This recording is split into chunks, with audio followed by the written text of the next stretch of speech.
The film begins with a talk show where the host is interviewing Nam-soo, a well-known investigative reporter famous for his TV show. But during the interview, the director of the show interrupts and cancels it. He reveals that Nam-soo's investigations were fake, and many accusations have been made against him. To protect the company's image, the director immediately fires Nam-soo. A year later, we see Nam-soo being approached by the same TV show that had suspended him. At first, he refuses the offer, but the director persuades him, explaining that this time he'll be hosting a ghost show, investigating haunted locations. Struggling financially after being out of work for a year, Nam-soo reluctantly agrees to take the job. Nam-soo goes to the director's office, where he is shown a lot of story ideas. An assistant is introduced to him to help with the work. Nam-soo goes through many files, but he doesn't like any of the stories. Then, he comes across an old diary.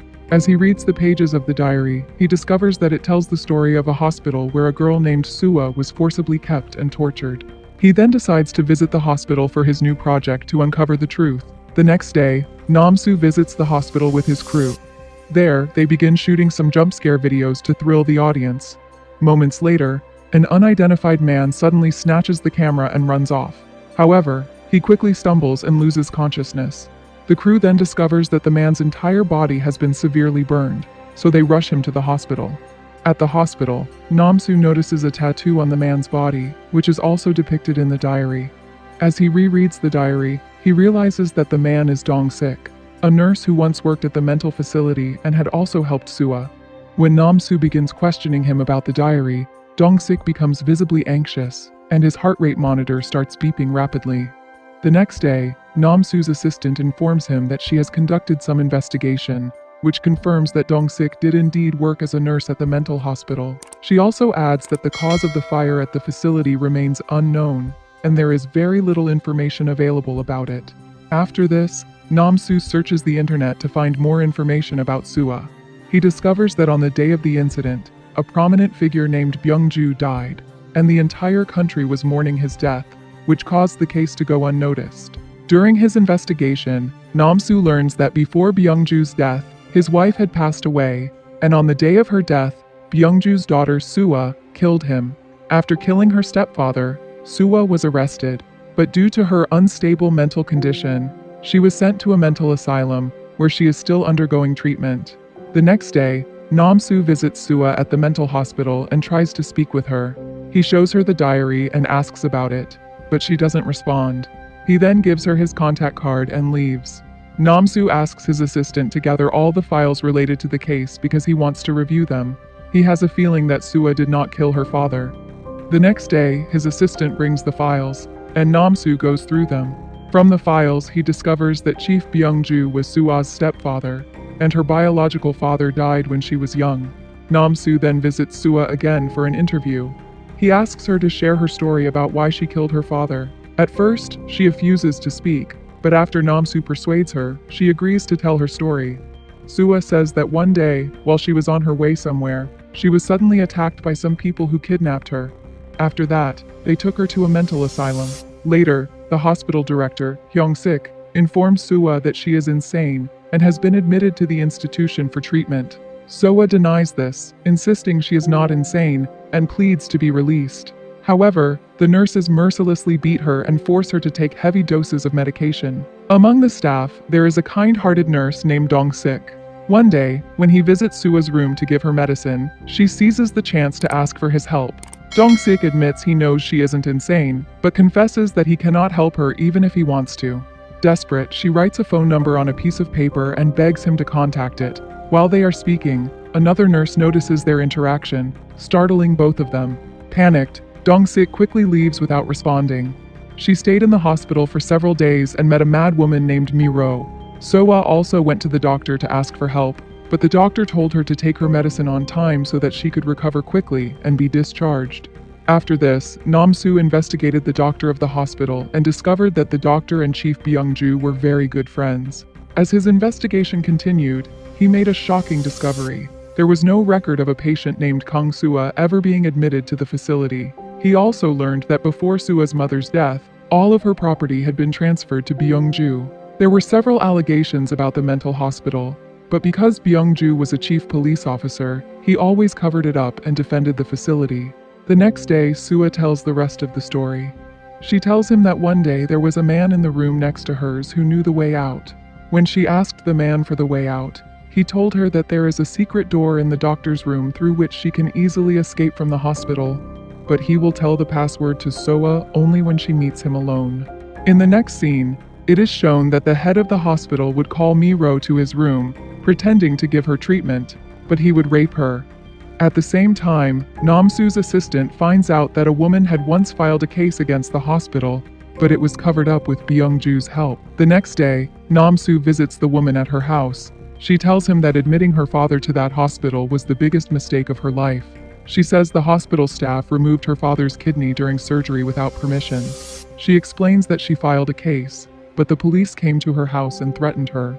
They called her case a lie and it was dismissed. She had no choice but to give up. Namsu becomes more interested in the case and decides to interview Kang Sua again. Sua tells him that one day she asked Dong-sik if he had called the number she gave him. Dong-sik admitted that he hadn't, explaining that if the doctor found out, he would kill them both. Determined to escape at any cost, Sua approached the man in the room next to hers for help. However, the man began to harass her physically. When Sua asked him for the password to the doctor's door, he told her the password. Immediately after, Sua attacked him. The man started bleeding, and at that moment, all the nurses and the doctor rushed to the scene, creating a distraction. Taking advantage of the commotion, Sua ran to the doctor's door. She quickly entered the password the man had given her, but discovered it was wrong.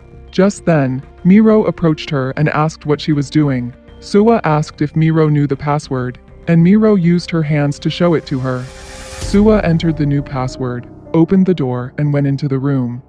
Inside the room, Sua discovered a hidden hole behind a cupboard and climbed down through it. By the time the doctor arrived, he saw her escaping, but it was too late. She had already gotten out. However, as she fled, the hospital security spotted her and began chasing her. Desperate, Sua ran until she came across a police car and begged them for help. To her shock, the police put her in the car and took her back to the same hospital. Sua realized it was all her father's doing, as he was the police chief and the officers were acting under his orders. In the present, Namsu meets his director and shares the details of the case. The director, intrigued by its potential, gives Namsu permission to feature it on their show, noting that such a high-profile case could boost their show's popularity. The next day, Namsu goes to the hospital to meet Dong-sik, only to find out that Dong-sik has escaped from his ward. Later, when Namsu visits Sua for another interview, she refuses, frustrated by having to repeat the same story so many times. Namsu is unsure of what to do, but after much thought, he decides to broadcast his show on television. During the show, he reopens the case and tells his audience about Kang Sua's story and Chief Byung-ju's horrifying deeds. Namsu's show immediately captures public attention, and reporters from various channels arrive at the hospital to interview Sua. However, Sua firmly refuses to speak to any reporter, stating that she will only talk to Namsu. The next day, Sua calls Namsu herself for an interview after seeing his show. She wants to tell him the truth. She reveals that Dong-sik had called the number, which belonged to her boyfriend, and he had been searching for her in every hospital for months. One night, when the doctor was about to remove Sua's organs, her boyfriend arrived at the hospital, looking for her. There, he saw Byung-ju, who had come to meet the doctor. Later, he met Dong-sik, who took him to Sua. Her boyfriend rescued her, and they tried to run away together. However, the doctor and his men caught them and tortured them both terribly. The doctor brutally beats Dong-sik, injuring him severely, and then makes an incision on Sua's boyfriend's stomach, preparing to remove his organs. At that moment, Miro begins to play with fire, lighting candles in the director's office. Suddenly, the entire office catches fire. The flames quickly spread, creating chaos throughout the building. The head doctor of the hospital rushed to his office to save the records, but he was caught in the fire, burned, and fell unconscious. As Miro passed by Sua, she called out to her and asked for help. Miro quickly untied Sua's ropes and they began running away. While they were escaping with her boyfriend, the doctor suddenly emerged from the flames, dragging her boyfriend back into the fire. He died on the spot, and Sua managed to escape from the hospital. Namsu initially believes that Sua's story is fake, and pressures her to tell the truth about why she killed her father. To protect herself, Sua begins to cry and confesses that her stepfather was a cruel man who would beat her mother and herself. He also sexually abused her many times. However, Sua insists that she didn't actually kill him. She explains that when she escaped from the hospital and returned home that night, her stepfather had already committed suicide. After hearing Sua's story, Namsu is convinced of her innocence. The next day, he reveals the entire story of Sua on his show. Namsu shares with the world how her stepfather abused her and had her forcibly committed to a mental hospital. Later, when the case is reopened in court, Sua is declared innocent due to the lack of evidence against her, and the hospital is immediately ordered to discharge her. After the court's ruling, Namsu goes to the hospital to pick up Sua. Once he picks her up, he drives her to the front of her house. It is then that Sua's attitude has changed. She shows Namsu her diary and pen and asks him if he knows one thing. Patients in mental asylums are not given pens because they are sharp objects. Namsu doesn't understand what she means at first, and then a flashback begins to unfold.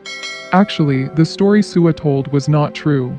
It wasn't her, but her mother who was forced into the mental hospital by her father, who wanted to take her property. The story Sua had shared was about her mother, and there was indeed organ smuggling happening at that hospital. It wasn't her boyfriend who came to save her, it was she who went to save her mother. But the doctor dragged her mother into the fire, causing her mother's death. This made Sua incredibly angry, and when she saw her stepfather running away from the hospital, she realized it was all his doing. When she reached home, she shot and killed him. Later, she wrote the diary and sent it to the news channel, hoping that the events would be investigated further, and she might be proven innocent. In the final scene of the film, Sua prepares 2 cups of tea at her house, knowing that Namsu would eventually come to meet her. Then, the doorbell rings, and the film ends beautifully.